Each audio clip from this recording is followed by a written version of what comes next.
No one really tells you how much it hurts when love fades without a fight. There are no raised voices, no betrayal, no slamming doors. The most painful kind of heartbreak doesn't come with chaos. It arrives silently, in moments where someone you care for deeply looks at you like you're a stranger. I met Emily 5 years ago in this quaint little bookstore cafe. She was seated by the window, lost in the bell jar sipping black coffee, wearing a serene smile that made her look like she belonged to some other world. Quiet, composed, almost sacred. We started talking and didn't stop for hours. It felt like finding a familiar soul in an unfamiliar body. She was a paradox, elegant yet intense, affectionate yet slightly out of reach. I fell hard, without hesitation. In those early months, it felt like I'd found where I belonged. She'd send sweet messages just because she was thinking of me.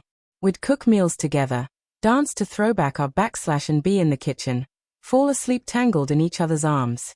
She'd whisper that she felt safest with me, and I believed her. Her love, her presence, became the foundation of my life. But what ended us wasn't dramatic. It was slow, like the way autumn fades into winter. Barely noticeable until everything is cold and bare. I told myself she was just stressed, that it was work or life weighing on her. I put in more effort, made her favorite meals, picked her up from the office, left love notes. I wasn't expecting grand gestures. I just wanted her to meet me halfway. But then her touch grew distant. A kiss on the cheek met with a turned head. Hugs that felt hollow. At night, she'd lie with her back to me, saying she was too tired to talk. I kept telling myself to be patient, to not seem needy. Still, something felt off. Her silence at dinner. The vacant look in her eyes when I said I love you. It was like loving a ghost of who she used to be. A few weeks before things truly fell apart, I tried one last time to reconnect. I came home early, brought Thai takeout and her favorite wine. She sat on the couch, absorbed in her phone. I sat beside her and gently said, "Emily, can we talk?" Her response wasn't cruel, just empty. Without looking up, she said, "What now?" I told her I felt her slipping away, that I was still here, trying. She shrugged. "I don't know what you want from me." That hurt more than anger would have. Still, I stayed. Maybe it was love. Maybe fear. Maybe I just wasn't ready to accept the truth. Then came the moment that broke me. It was a calm Sunday. We were supposed to have brunch with her parents. I got ready like always, even wore the cologne she once said made her feel safe. She looked beautiful in that navy blouse I loved on her. As we were leaving, I leaned in for a simple kiss. She pulled back slightly, stepping away. "Don't kiss me," she said, cold, distant, like I was intruding on her space. I stood there, frozen, mid-movement, hand suspended like a question with no answer. I didn't ask why. I didn't laugh it off like before. I just nodded, walked out the door, and drove. I ended up at a cliff we'd once visited, where we'd dreamed together. I sat there for hours, finally realizing the truth. I'd lost her long before that Sunday. I just hadn't been ready to see it. Something shifted in me after that. Not with anger, not with bitterness, just finality. I didn't say anything to her. I didn't need to. My silence carried all the weight. From that day on, I stopped trying. No more reaching for her. No more small talk over dinner. Just polite nods. Silence instead of kisses. A deliberate distance. I didn't wait for her love anymore. I stopped searching her face for signs of what we used to have. The man who clung to hope, who believed she'd come back, faded the moment she told me not to kiss her. Strangely, the silence that once felt suffocating started to feel clear. Peaceful. Emily noticed. She started watching me more closely. One day, I caught her going through my phone, something she'd never done. Another time, she spent extra time getting ready, even though we were just eating leftovers. It was subtle, but I saw the shift. She was trying to hold on to something she hadn't realized was already gone. She made the pasta I used to love, hadn't cooked it in over a year. I thanked her, but stayed reserved. Then she asked if I wanted to grab brunch, like the old days. I told her I already had plans. That Saturday, I went north, wandered through the woods, sat by a quiet lake. For the first time, I didn't feel lonely. I felt like I could finally breathe. When I got home, She was on the couch in that soft gray sweater I used to compliment. The candlelight made everything seem warm and intentional. She looked up and asked, "Where were you?" I said, "Just out." "With who?" "Just me." She seemed like she wanted more from the conversation, but I didn't open that door. That was our new rhythm, her reaching out, me staying still. 2 days later, she touched my arm as I walked past in a towel, fresh from the shower. "You smell nice," she said. "Thanks," I replied, and kept walking. That's when it really started to sink in for her. She started texting me during the day again. Little things. "Hope your day's going well. Want to grab dinner?"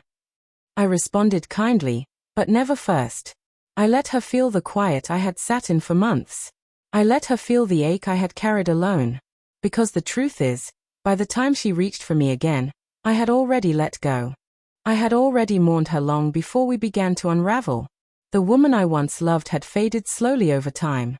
The one who used to hum quietly while she cooked, who used to look at me like I was her world, that version of her had vanished. What remained was someone trying to fix what she had broken herself. Then, one night, as I lay in bed scrolling through my phone, a message lit up the screen. She was in the next room. Emily. I miss us. I stared at it, not shocked, but strangely affirmed. She was finally beginning to understand. She had shut me out, turned cold, created distance, and still thought love would stay. But by then, something had shifted. My attention, once dismissed, had become something she now longed for. The next morning, she handed me a cup of coffee and sat down across from me. Her voice was barely audible. "I know I've been distant. I want to make it right." I looked at her, really looked. She was still beautiful, but something vital had disappeared, something I couldn't unsee. I had changed. I smiled softly, took a sip, stood up, and kissed her forehead. A gentle kiss, the kind I used to crave. "We'll talk soon," I said. Not a lie, but not a promise either. Now she was the one left waiting. And there's a silent kind of heartbreak that comes with realizing too late that someone who once loved you no longer does. That became her truth. I watched it unfold. No yelling, no dramatic fights, just gradual, quiet shifts. She started trying. She lit old candles, wore the perfume I used to admire, laughed too loudly at things I said, brushed her arm against mine like we were still the same. But those gestures only highlighted how far we'd drifted. That part of us had ended the moment she whispered, "Don't kiss me." That was the breaking point. Still, she didn't stop trying. She sent long messages filled with apologies, nostalgia, sorrow. "I don't know why I pushed you away. You are always good to me. I miss falling asleep beside you." I read them. I didn't ignore her, but I couldn't give her what she wanted anymore. My heart no longer belonged to her. Eventually, she asked if I'd meet her for a drink. I agreed, not out of hope, but for closure. We met at the same bar where we had our second date. I remembered that night clearly. Her red dress, the sangria, the dreams she had of launching her photography business. Her laughter had been natural then. This time, she wore the same dress, but the laughter was strained, and her words were filled with remorse. Halfway through her drink, she reached for my hand. "I pushed you away because I was scared," she said. "You love so deeply, it overwhelmed me." I didn't move, but I didn't hold on either. "I understand," I said. She leaned in, searching my face. "I want us back." I looked at her. "Emily, I spent months asking what was wrong. You brushed me off. I tried reaching for you, but you turned away. Do you remember what you said before brunch that day?" She looked down. "I do. You said, 'Don't kiss me.' And it wasn't because you were tired or overwhelmed. You said it like touching me was repulsive." Tears filled her eyes. "I didn't mean it that way. I was just numb. I didn't know how far gone I was." "But I did," I said. "Every time you turned away in bed. Every time you avoided my touch or gaze. Every time I kissed you and felt nothing in return. And still, I loved you through it." Tears slipped down her cheeks. "I love you," she whispered. "I know," I replied. "But not in the way I needed. Maybe not ever." When the check came, I paid, not to make a statement, but because I wanted to leave that place with the same quiet dignity I'd shown when our relationship first began to fall apart. That night, she didn't sleep beside me. I heard her crying from the living room.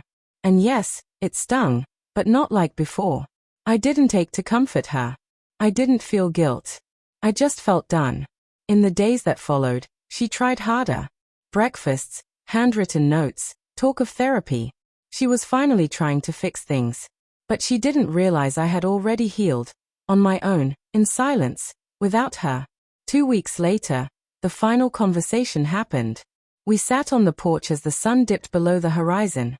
I had just come back from a run. She handed me a glass of water and said, "I don't know what else to do. I feel like I've already lost you."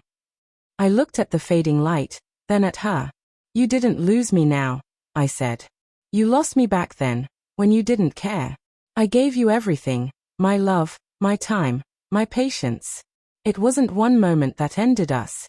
You let me go little by little. Every night you turned away from me." She stood, took a few steps, then turned around. "Is there someone else?" "No," I said. "But there will be. And when she comes, she won't see my love as too much. She won't need to be reminded to hold on." Her throat tightened. I could see it. "Are you leaving?" "I already did," I said. "You just didn't notice." That weekend, I packed my things slowly, neatly. Left the apartment key on the table. Took only what was mine.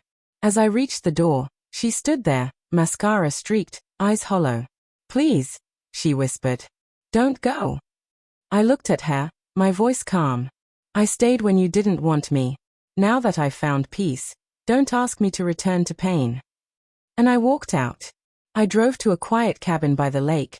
Just me, no phone buzzing, no tension. That night, I looked at the stars and slept better than I had in years. I woke up feeling free. The next day, she texted, "I'm sorry. Please come back. I can't sleep without you. I didn't respond. She called.